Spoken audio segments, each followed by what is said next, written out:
Hello, welcome to Jessie at Home. I am going to show you how I made this little flower canvas with this canvas I got from my craft store, some Red Heart Unforgettable yarn, and the Boy Flower Maker. So I have this canvas, and the first thing I did was I made 10 flowers with the Boy Flower Maker and the Red Heart Unforgettable yarn, and I came up with where I wanted these 10 flowers to sit on my canvas. Okay, once I figured out where I wanted the 10 flowers to sit on my canvas, I put a little pin through the canvas in each spot, and then I turned my canvas over. And I put a little mark where each pin came out. And on the two ends, I made sure that the pins came out just inside the wood, because one of them was actually touching the wood, and it's really a pain to try to sew where the wood is because you can't go up and down, and you end up needing to use pliers, and you usually break your thread. You can see sometimes I break my thread anyway when using the Red Heart Unforgettable, but it's not a big deal for this particular thing. I'll just put a little bit of fabric glue to hold those two ends together before I'm done, and honestly it's probably fine just like that. So once you have all of your little marks put in, you can see they're not evenly spaced apart. This one's about 2.5 inches, this one's only about 1.25 inches. They're all different spaces. You want to draw a straight line all the way down to the bottom of your canvas. And the nice thing is, from the back you can really see the grain line of your canvas. So I just tried to follow the grain line, because with this particular canvas the grain was working really well up and down. On a good canvas the grain will actually go up and down and back and forth. It won't be slanted. Sometimes they're slanted slightly, but this one was made really well, so there was no slanting. He's drawn, and what I'm going to do is make the stems. And you see I've got them coming all the way down to the bottom of the canvas, and I've got these ends hanging off because they're going to become something, but for now I just have long ends hanging off. So what you want to do is you need to grab your unforgettable yarn. I have made little bundles of the green because what I did was, as I was making the flowers, every time I got to a green section in my yarn, I pulled out the green section for the flower stems. You don't have to do that. You can have your stems be any color you want. They don't have to be the shades of green. Your flowers don't have to not be the shades of green. This was just a decision I made and I went with it. Now, again, you need to turn your canvas over. There's lots of turning back and forth here. And here is my next flower stem that I'm going to make. So I want to make sure to leave myself, I'm going to leave myself a good 6 to 8 inches below the canvas, and a good like 4 to 6 inches above the stem. So basically I'm doing this length plus about a foot.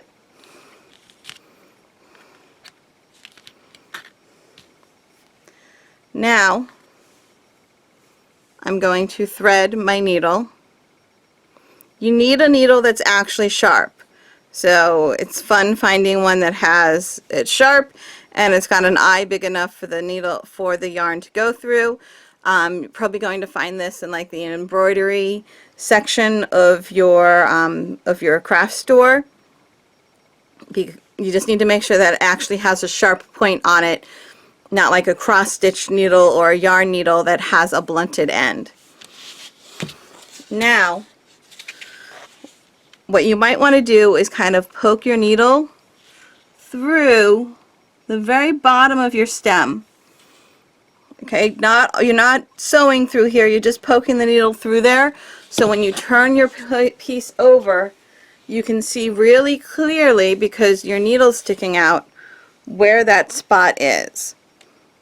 That is the base of your flower stem, but you need to come all the way down to here. So again, like I said, this, thankfully, this canvas is really straight, so I can kind of follow the grain and see that right here is where I want to actually come up. And you can see when I pulled my needle out, can you see that there's still a spot, a very clear spot on my canvas where I pulled that needle out? And that's awesome because it allows me to kind of look straight down from there, and I'm catching the corner of my canvas. You want to make sure you catch at least a few threads, at least like 3 threads of your canvas you want to catch right at that corner.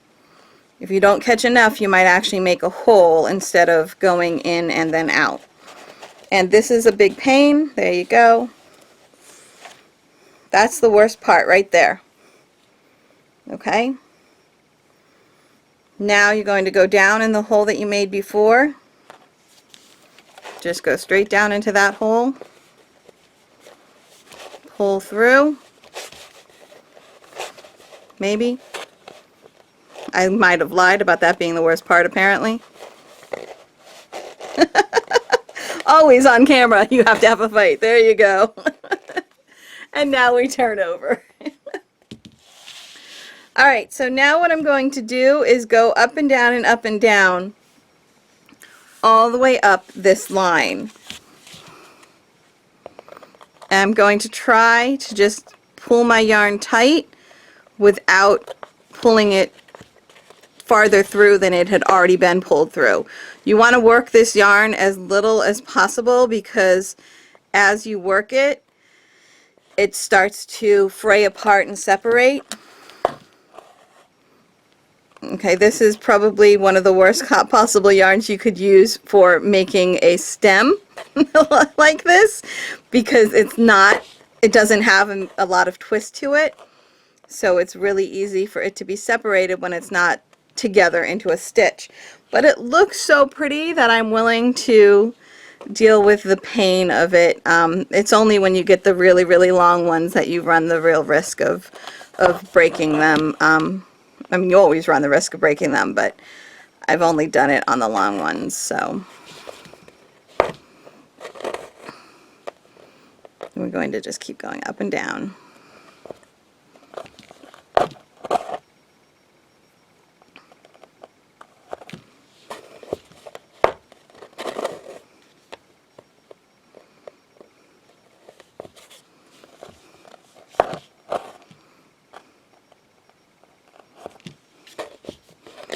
And you want to end coming up into the back of your piece. Now it's okay if your end is a stitch away. So if like this was up and not down, that would have been fine because the next run is going to go the opposite direction anyway. You'll see what I mean in a moment. Now we've done half of this stem. Okay, and the reason that I don't just fold and go back, which you may be able to tell that I did on the very first one, I folded and went back, is because that's when you start really running the risk of breaking your yarn. And the back of this canvas, it doesn't matter if there's a lot of ends on it. And like I said, even if you do break your yarn, it's not the end of the world. So now, I like to kind of grab another one that's almost a little different shade of green here going on. Just makes me happy. Cut another piece, thread it up again, and now turn over. Always turn over, right? Try not to smack the camera in the process. And now you're going to come up right next to where you did before, just next to it, and again catching a small chunk, about 3 little threads worth. Pull up a tail about the same length as the last one. And now this time you're not going to go down here, you're going to go down up here and next to a stitch or two away, a thread or two away from where the last one was. It doesn't have to be exactly next to. It's kind of fun if they're a little bit uneven. You can see these are uneven. I am not trying to make this perfect. I don't want it to be perfect. I want it to be a little imperfect like nature is, okay? I like that about nature. And I like that about this piece. It's just kind of, that's close enough, you know? That makes the beauty of it, is the close enough as opposed to going for perfection. And of course this yarn is really fuzzy, which is fun. It's part of what makes it a pain, and it's part of what makes it fun for this project. When you're knitting or crocheting with this yarn, it's not such a big deal because it doesn't come apart. But when you're doing this, you've got to have a little bit of patience. Okay? And you have to be careful if by default you're being perfect. Okay, try to make some mistakes here. Try to not hit perfection all the time.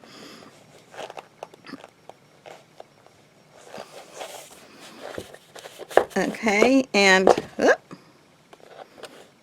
here we go, down. And now I can turn over. Whoops, I can smack the camera with my canvas. Turn it over. Pull out my needle, and ta-da! I have this end, and when I turn it all over again, this time without smacking the camera, I have 3 flower stems with the little tails on them, and I'm going to keep going until I have all 10 of my flower stems complete in this manner. Hello, welcome back. As you can see, I have completed all 10 of our flower stems that go up pretty high. Where's the top? Here's the top of my canvas. Okay, and here we see the bottom. And as you can see, I've put a tassel at the end of one of these, and that's what I'm going to show you next. I'm going to show you how to make the tassels. So you'll want to string up a fairly long piece of yarn onto a needle.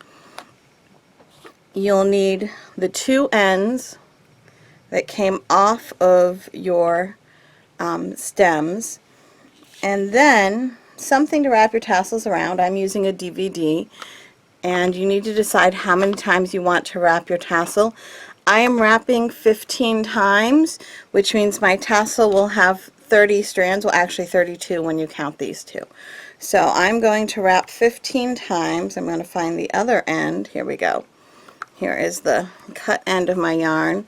I'm going to wrap 15 times. So there's 1, 2, 3, 4, 5, 6, 7, 8, 9, 10, 11, 12, 13, 14, 15 times. And then you cut, and what I like about this DVD is it has this nice little groove right here. So it's one of my favorite tassel making supplies because it's nice and stiff and it has a groove where I can slide my scissors in and cut my tassel to length. And now there's my center where the other spine of the DVD was, right about here.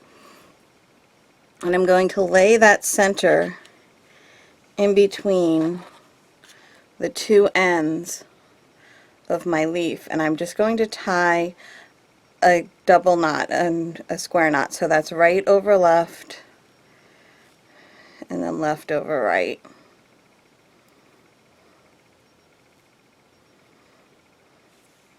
And then these 2 ends are going to become part of my tassel. Okay, and I'm going to actually add the the end of the long yarn that I attached to a needle, the end that does not have the needle, I'm going to add into the center here and close this up.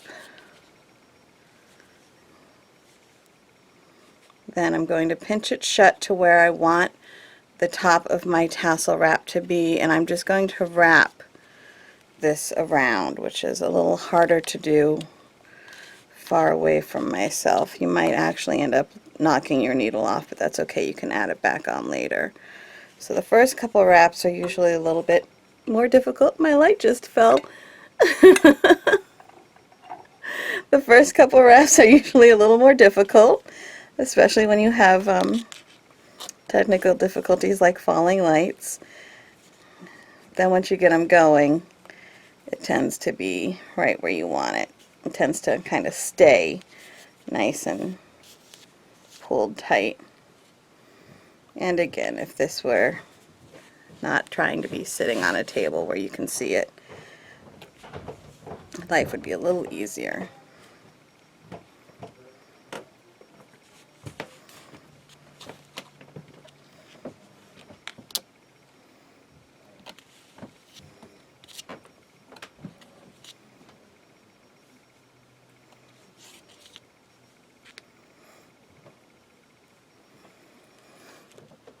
Once you've wrapped down a little ways, you can wrap back up.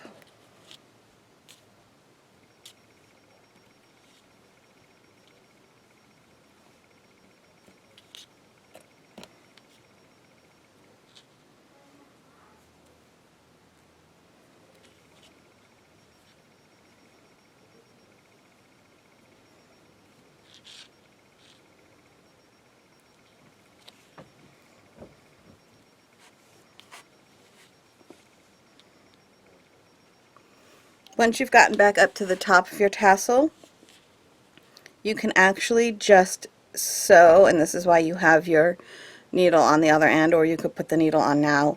You're just going to sew this end of the tassel through the center, the end of the tie string, through the center of the tassel. Come out through the center of the tassel and give it a nice tug.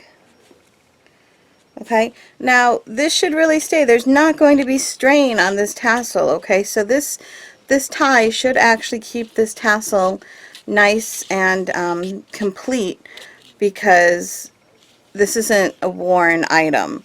Alright, so you don't have to worry about lots and lots of knots. Once you've done all of the tassels, okay, once you've done all your tassels, you can go through and you can cut them all to an even length. And once you've completed that, you can come back to here with your flowers, and you can decide, you can look at all of your flowers. I have 10 of them, and decide how you want to place them based on colors or whatever. And I seem to have a couple. Oh, there we go.